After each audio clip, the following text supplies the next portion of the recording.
Working together to help children and young people thrive.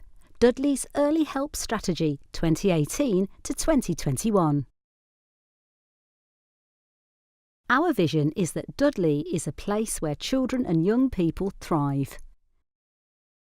By providing the right help at early stages, we'll support children and young people to achieve their full potential and lead fulfilling and rewarding lives. Putting children, young people and families first is the foundation of Dudley's Early Help Strategy. Working with our partners, we use a strong, multi-agency and community-based approach, based on our clear 9-step early help process, with the child at the centre. 1. We notice help may be needed. 2. We have the right conversation. 3. We understand and respond. 4. We complete an early help assessment for Level 3. 5. We identify the right support. 6. We decide the next actions with our partners. 7. We agree the early help assessment with the child, family and carers. 8. We create an early help support plan. 9. We complete the plan and provide ongoing support. 1. We notice help may be needed. We identify that a child, young person or family needs help. We start where children, young people and families are, where they live and visit. It could be in a school, health centre, community venue, in their local community or in their own homes when professionals are visiting. A professional notices there may be a problem and that some help or support is needed. Or a professional is approached by a child, young person or family member or carer, and from the conversation, the professional recognises help is needed. 2. We have the right conversation. The professional talks to the child, family member or carer to try to understand the issue. This is an important conversation.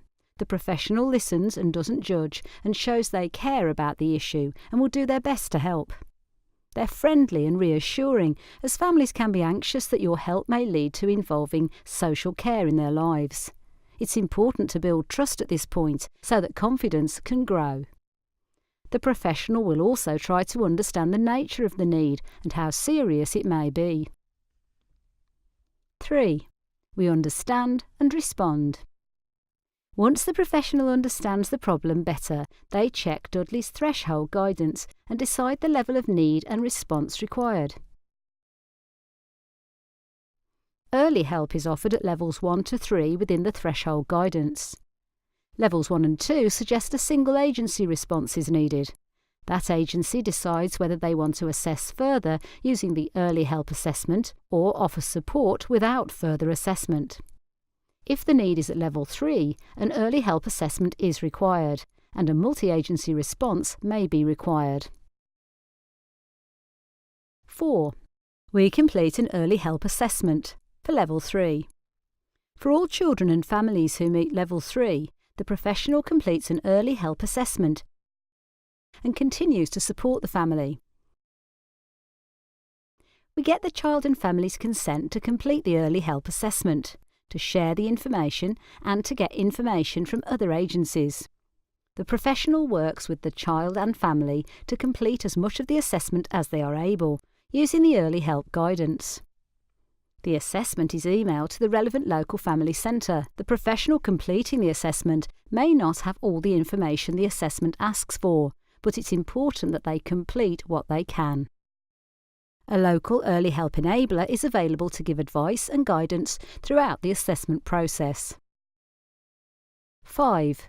We identify the right support.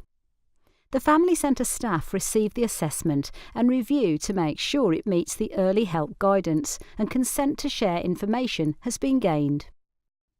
The staff review the assessment and decide their next actions and respond to any direct information requests. If the family centre social worker identifies immediate safeguarding issues, they contact the professional who submitted the early help assessment. The professional who completed the assessment is contacted to discuss the early help assessment if required. If a multi-agency approach is required, the family centre staff book the assessment into the next early help assessment meeting. Throughout this time, the professional continues to support the child and family. 6. We decide the next actions with our partners. At the multi-agency action meeting, the lead professional for the family will be confirmed and the next steps are agreed. Multi-agency action meetings take place every other Thursday at the family centres in each of the 5 clusters. Any requests for further or missing information are sent to partner agencies by the family centre staff before the meeting. The family centre staff invite the professional who completed the assessment to the meeting and any other agencies needed for the discussion. The lead professional is the one point of contact for the child and family. They coordinate the plan and the services around the family. They are part of a team. 7. We agree the early help assessment with the child and family. The lead professional updates the early help assessment and agrees it with the child and family. The lead professional will update the early help assessment following the meeting. The early help assessment is written in everyday language and is easy to read.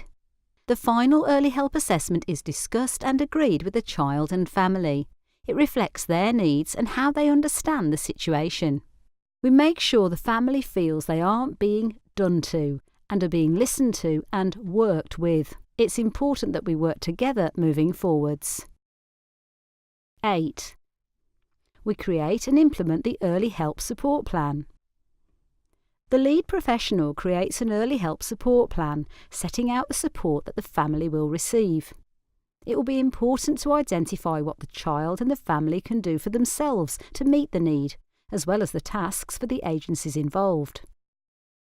The plan has clear actions, with identified timescales which relate directly to the needs in the assessment. If a number of agencies are involved, then an early help meeting is held with the family and child. The early help enabler can help the lead professional to review the plan and plan meetings. The plan will be reviewed regularly. Best practice is every 6 weeks and more often depending on need. The way the plan will be reviewed depends on the nature of the plan and agencies involved. It's important that the plan is reviewed also when nothing is changing to see what could be done differently. 9. We complete the plan and provide ongoing support. When all the actions on the plan are complete and the needs have been met, it's agreed that early help is no longer needed. The family centre is notified by the lead professional. A final early help review takes place to agree that early help is no longer needed. The family centre will hold the records of the assessment, plan and reviews. The information is available should the family come back for help at a later date. Once work on the plan is completed, the process doesn't stop there. Agencies and professionals continue to be vigilant, and their support to the family is ongoing. If the family and child's needs change in the future, a new plan may need to be put in place. Our pledge. To achieve our vision, we need to all work together in the best way possible. With our Children and Young People's Alliance Board, we've created our pledge for children and their families and carers in Dudley. Our pledge. We will make every contact count. We will listen to you and not judge you. Our assessment will be uncomplicated and robust. We won't pass the buck. We will work with you and not do to you. We will give you one point of contact. We will take care of your information. Thank you for everything you do. We know that by working together, we can make our vision a reality. We all care, and together we can make Dudley a place where children and young people thrive.